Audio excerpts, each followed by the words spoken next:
بسم الله الرحمن الرحیم. د سلام په وړاندې کولو سره مو د میدان وردګو ملي راډیو څخه تر دې مهاله لنډ او مهم خبرونه ته هرکلی کوم. له نن 40 کاله وړاندې د ثور په 9 افغانستان د یوې بلې غمیزې ښکار شو چې په همدې سره د هېواد په پاکه خاوره کمونیستانو ته د یرغل زمینه برابره شوه. د میدان وردګو ولایت اوسیدونکي وایي چې مجاهدینو د 14 کاله سختو قربانیو په پایله کې د ثور په 8مه هېواد کې د ازادۍ بیرغ رپاند کړ.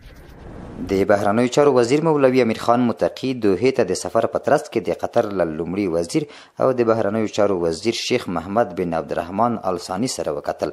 د قطر بهرنیو چارو وزارت په یوه اعلامیه کې ویلي په دې کتنه کې د افغانستان د وروستیو بدلونونو او له افغانانو څخه د ملاتړ په لارو چارو خبرې شوي دي. د خبرپاڼې له مخې د قطر لومړي وزیر او د بهرنیو چارو وزیر ویلي هېواد یې له ټولو افغانانو خپل ملاتړ ته دوام ورکوي او د دې سربیره په افغانستان کې د سولې، امنیت، هوساینې او باعزته ژوند ملاتړی دی. د اطلاعات او کلتور وزیر ملا خیر الله خیرخوا د غویي 8مې په مناسبت جوړه شوې غونډه کې دریو امپراتوریو ماتې ته په اشارې ویلي پر افغانانو د پردیو نظریو د تحمیلېدو لپاره ټولې هڅې ناکامې دي. ښاغلي خیرخوا زیاته کړې اسلامي امارت د ولسونو قربانۍ نه هیروي.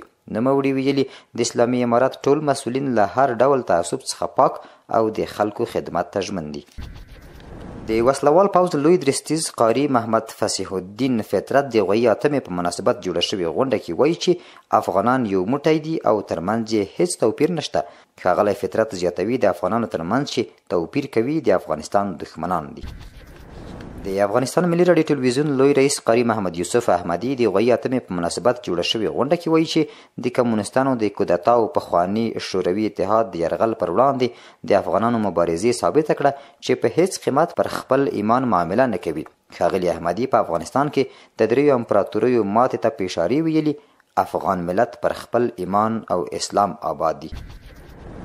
د میدان وردګو والي قاري بختیار معاص په اداري غونډه کې له ټولو مسؤلینو غوښتنه کړې چې د الله تعالی رضا په خاطر د ولس خدمت په پوره اخلاص ترسره کړي او دغه راز یې په شریعت د پابندۍ ټینګار هم کړی. د غونډې ګډونوالو په جلډیز ولسوالۍ کې د چرګانو د فارم د جوړولو د زیانونو ترڅنګ یو لړ نورې ستونزې هم شریکې کړي چې د حل لارو لپاره یې پریکړې شوي دي.